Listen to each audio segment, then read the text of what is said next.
Deux sondages publiés par les chaînes de télévision entre 12 et 13 créditent de 35 sièges de députés le Likoud, le parti de M.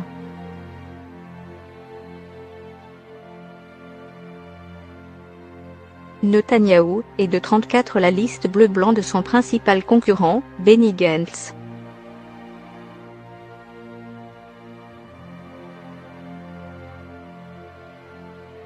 Le cumul des sièges des partis avec lesquels M. Netanyahou pourrait espérer former une coalition est par ailleurs nettement supérieur à celui de M. Gantz.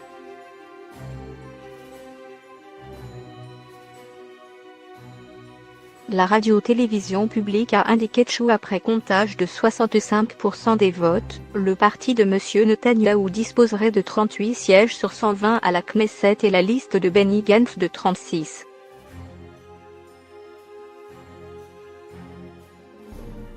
L'un et l'autre restent loin de la majorité absolue 61 sur 120 et devront s'allier à des autres formations pour gouverner.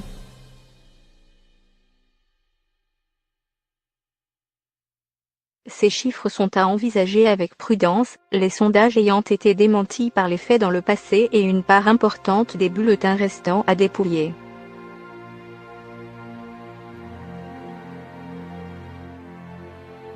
Cela n'a pas empêché les deux rivaux de revendiquer la victoire.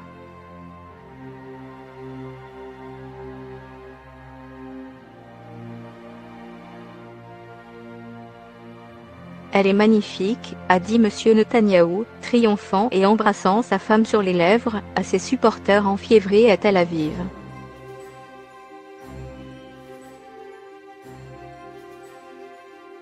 Le peuple d'Israël a confié sa confiance pour la cinquième, et une confiance plus grande encore, a-t-il dit.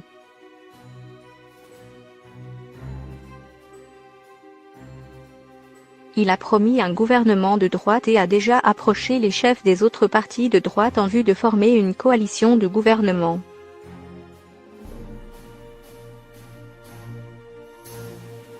Ils lui ont presque tous apporté leur soutien, a-t-il assuré.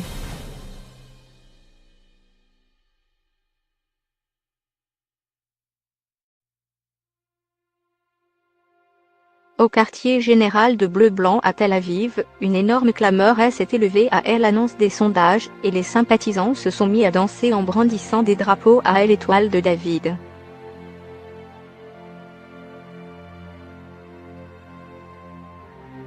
C'est un jour historique, plus d'1 million de personnes ont voté pour nous, a proclamé M. Gantz devant ses supporters.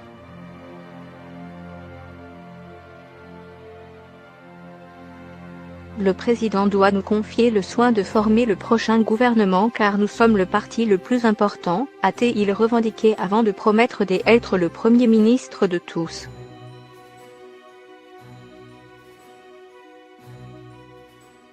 Quelques 6,3 millions d'électeurs étaient appelés à élire leurs 120 députés et à décider si l'indétrônable Netanyahou poursuivrait son long règne malgré la menace d'une inculpation pour corruption, ou si à l'heure du changement était venu avec le novice Gantz.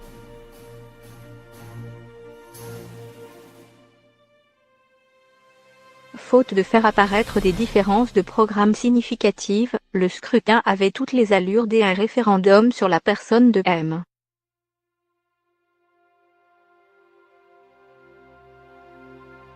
Netanyahou, au pouvoir depuis 10 ans sans discontinuer 13 ans en comptant un précédent mandat, adoré des uns, détesté des autres.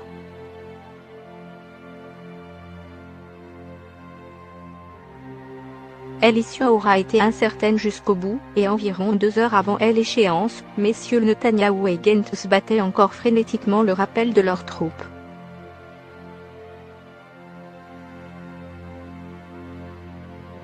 Si les tendances des sondages et des résultats partiels étaient confirmées, la gauche serait laminée.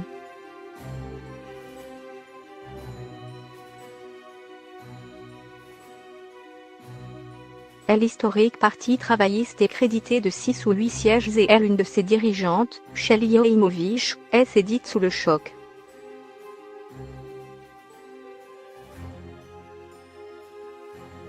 Monsieur Gantz, entré en politique il y a moins de 6 mois, signerait un retentissant succès.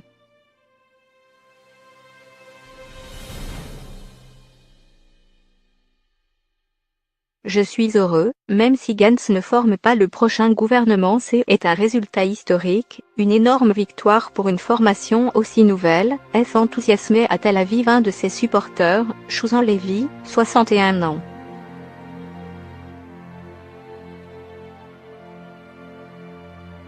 Netanyahou ne pourra pas tenir le coup s'il est réélu, il a trop de casseroles, prédisait-il.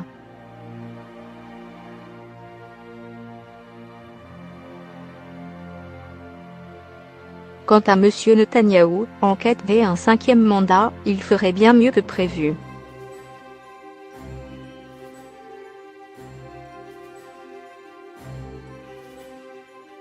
Les choses peuvent encore changer, mais dans tous les cas le bloc de droite a gagné, se réjouissait Meï Sivani, 52 ans, arborant un t-shirt du Likoud à la soirée électorale du parti à Tel Aviv.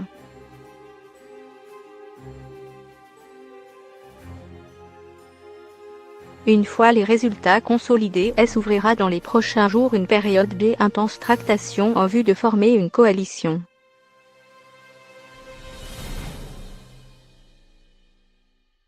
C'est au président Reuven Rivlin il appartiendra de désigner celui il chargera d'essayer de former le gouvernement.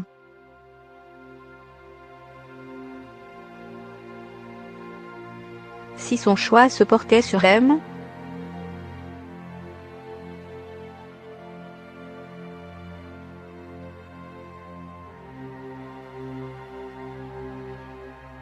Netanyahou, ce dernier ravirait en juillet le record de longévité comme Premier ministre à l'historique David Ben Gourion.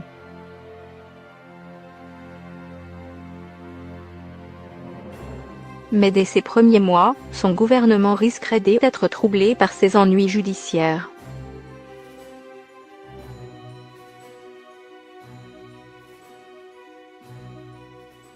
Le procureur général a annoncé en février son intention de l'inculper pour corruption, fraude et abus de confiance dans 3 affaires de dons reçus de la part de milliardaires, des échanges de bons procédés entre gouvernants et patrons, et de tentatives de collusion avec la presse.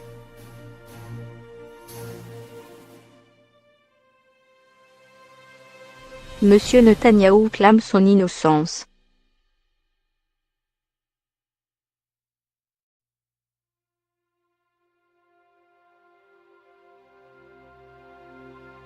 Face à lui, M. Gantz, 59 ans, fort de ses faits d'armes, des anciens parachutistes et des anciens chefs d'état-major dans un pays qui reste confronté aux menaces, a fait campagne en promettant de mettre fin aux années de divisions et de corruption incarnées par M. Netanyahou.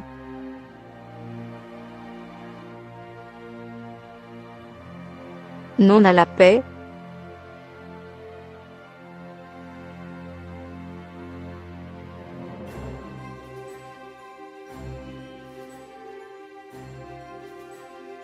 Au cours d'une campagne lacrimonieuse, M. Netanyahou se sera prévalu de sa trempe d'homme fort, de ses réussites diplomatiques, de sa proximité avec le président Donald Trump ainsi que d'une croissance économique continue.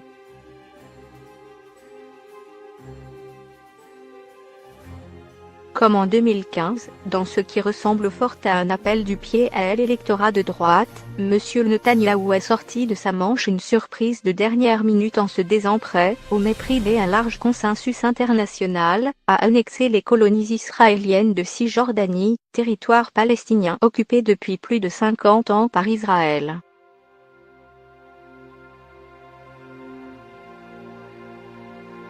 Une telle annexion scellerait probablement le sort d'un État palestinien indépendant coexistant avec Israël, la solution dite à 2 États qui est la référence de l'ONU pour résoudre ce vieux conflit.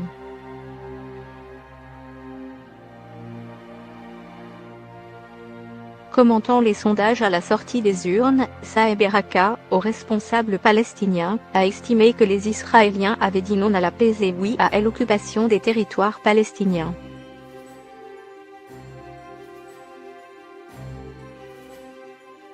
Seuls 18 des 120 membres élus du Parlement israélien soutiennent la solution à 2 États, a-t-il dénombré.